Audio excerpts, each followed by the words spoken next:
So this is the S200, Inrico S200, which I'm going to be using for my volunteering for 4x4 response.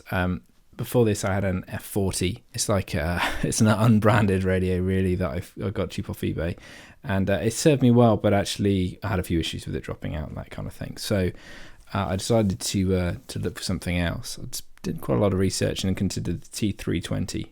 But based on what I'd read, this looked like it was maybe a better option to try, and a similar price, to be honest. I ordered it from Radiocoms, as you can see, and got some free sweets.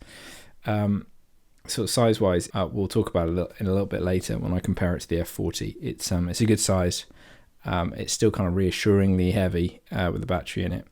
You can see you get the USB, you get a lanyard there, you get USB power adapter and a USB cable. It's I think it's micro USB. Again, you'll see that shortly. Separate battery pack there.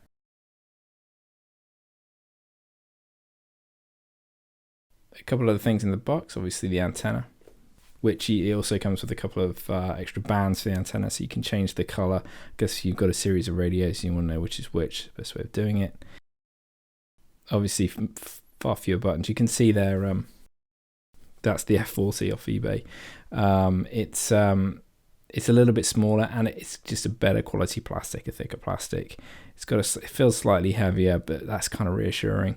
The biggest advantage and the thing that annoyed me with that other one is there was no dial on the top to change the volume quickly.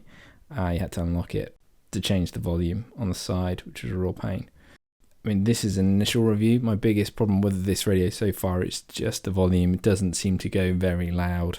I've increased in Zello, which is what we use. I've increased the gain on there to make it a little bit louder, but still, even with that set quite high, the volume isn't particularly high on the radio itself.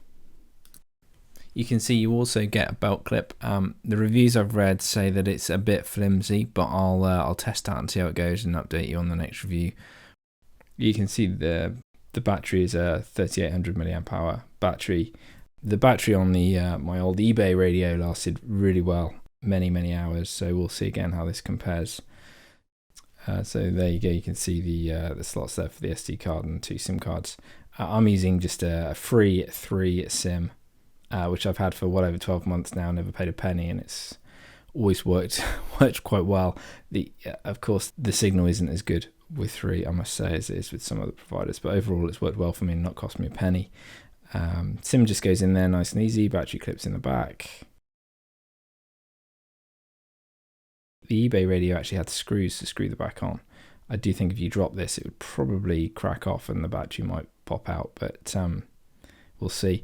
I don't know if it comes with it always, but Radiocoms, it came with this came with a screen protector. You can see I haven't taken the front of the screen protector off yet, but that's off now. But it's great little bonus there, getting a screen protector that fits the radio. You'll see here the boot time from switching it on. That was switching on. So obviously this is real time. You'll see how long it takes for the radio to start up here. Not particularly quick. About the same as my cheap eBay radio.